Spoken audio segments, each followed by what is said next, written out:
Sebelum kalian membuat perjanjian kerjasama, kalian wajib memperhatikan hal-hal penting ini. Need any help? Welcome to Lao Lao Land.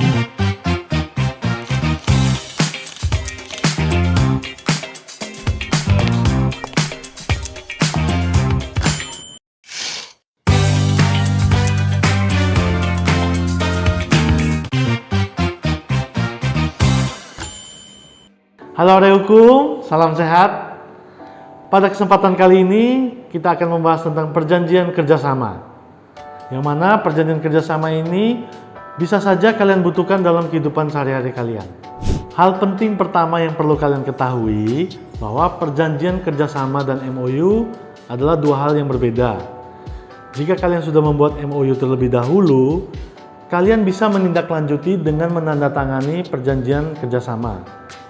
Yang mana kekuatan mengikat dari perjanjian kerjasama itu sudah lebih mengikat kedua belah pihak ketimbang MOU.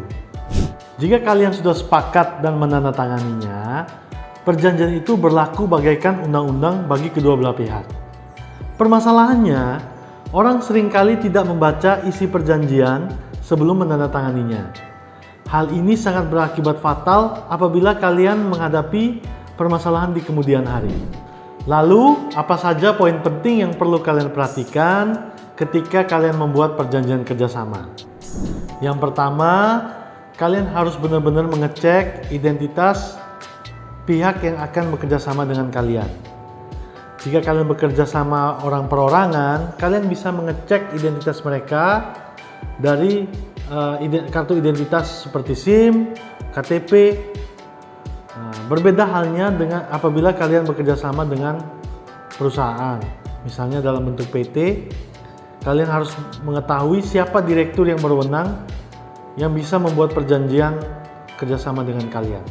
Poin penting yang kedua, kalian harus mencantumkan objek yang akan diperjanjikan. Apa sih objek perjanjian itu? Misal nih, kalian akan membuat perjanjian sewa-menyewa. Di dalam perjanjian itu, kalian harus mencantumkan di mana tempat sewanya dan berapa harga sewa per tahunnya. Setelah kalian mengetahui identitas dan mencantumkan objek perjanjian, poin penting ketiga adalah mengenai jangka waktu. Kalian dapat mencantumkan berapa lama jangka waktu di dalam sebuah perjanjian kerjasama itu. Gunanya, kalian dapat mengetahui kapan dimulainya perjanjian itu dan kapan berakhirnya. Poin selanjutnya adalah menentukan hak dan kewajiban masing-masing pihak.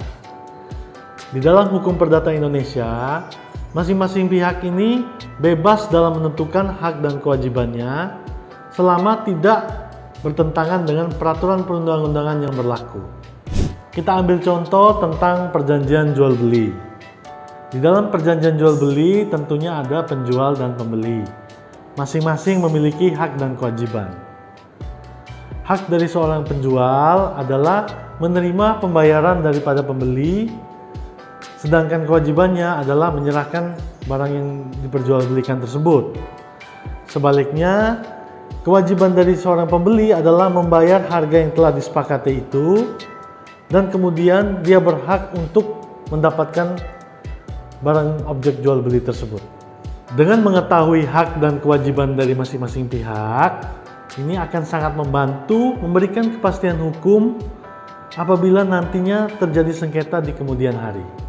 Hal penting selanjutnya adalah tentang force majeure. Mungkin beberapa dari kalian tidak familiar dengan istilah force majeure ini. Force majeure ini adalah suatu keadaan yang terjadi di luar kemampuan manusia yang dapat membebaskan pemenuhan hak dan kewajiban dari masing-masing pihak. Apa saja sih keadaan yang dapat digolongkan sebagai force majeure? Misal, terjadinya bencana alam atau pandemi corona saat ini yang merupakan keadaan yang terjadi di luar kemampuan manusia. Sehingga apabila kalian tidak dapat melaksanakan kewajiban kalian tidak dapat dikatakan ingkar janji atau wan prestasi.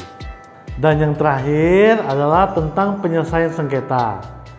Seperti yang kita ketahui, sebuah perjanjian ini berpotensi besar mengalami perselisihan.